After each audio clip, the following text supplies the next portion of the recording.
This entire election cycle, we've been hearing about Donald Trump's efforts to make inroads amongst black voters and concerns that he might succeed. Polls will come out showing that he's doing way better amongst black voters than in the past. He's bragged about that. And you can sort of understand how he would be making inroads with his weird comments about black jobs and his accusations that prominent black politicians aren't actually black. You know, that sort of thing's very popular.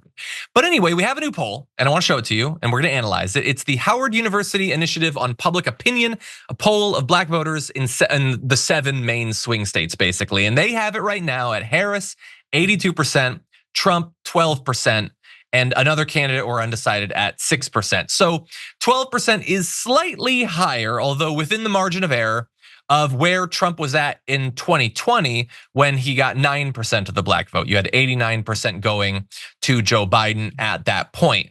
And so when you just look at the top line numbers, not a lot of change from 2020, but there is some interesting stuff once you dig down into specific subcategories of the voters that they polled. So when you break it down amongst black voters under 50 or over 50, the percent that are under 50 that are for Trump is twice as high as the percent that are over 50 at 16% versus 8%. And it's in fact young black men specifically who are the group most likely to support Trump at 21%.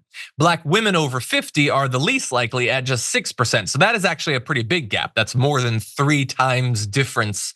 And so I was really curious, Garrison, what you'd make of this. Obviously, it's just one poll of 7 states, but what do you think? Yeah, I think you have to understand that these are folks who were born, if they're under 50, right? They're born into a world or they've existed in a world after the 1994 crime bill. I think you have to understand that the war on the black communities specifically, the ways in which the black communities have been overcriminalized because of the war on drugs and war on crime, and the 1994 crime bill specifically, which we just passed 30 years since that bill came into effect.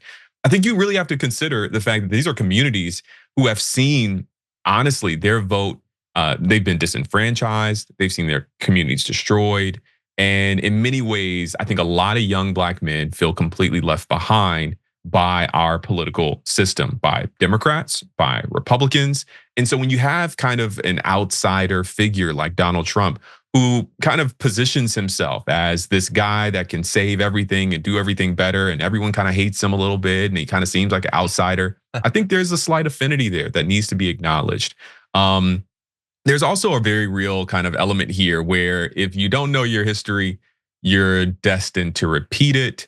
And those folks who are over 50, many of them either lived through the civil rights movement or came around just after the civil rights movement. And so they know what this country could be at its worst for everyone, and specifically for black people.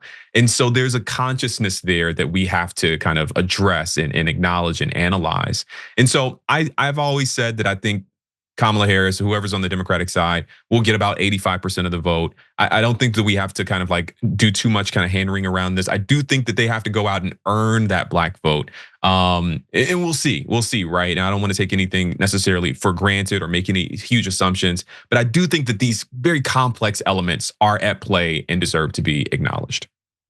Interesting. No, I love the history of it. And I think really well explains why you see the gaps and not just like even once you break it down into a gender gap, the gap between the younger black men and women is bigger than the gap between older black men and women. There's still a gap there, but it's not seemingly as significant. So that is very interesting.